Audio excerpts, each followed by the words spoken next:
This video shows how to install Yanhua R7F701402-B thumb screw fastened interface board. 1. Find the interface board installation area on the instrument according to the visual positioning mark on the interface board. 2. Find the correct positioning holes of D1 on the instrument.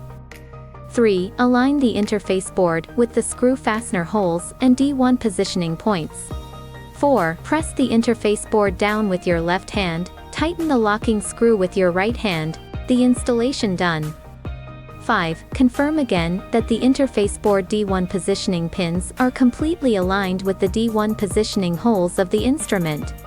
Yanhua MQB interface board has the advantages of compact size, precise pin positioning, easy installation, pin connection is firm and stable, not easy to loosen, and safer data reading and writing.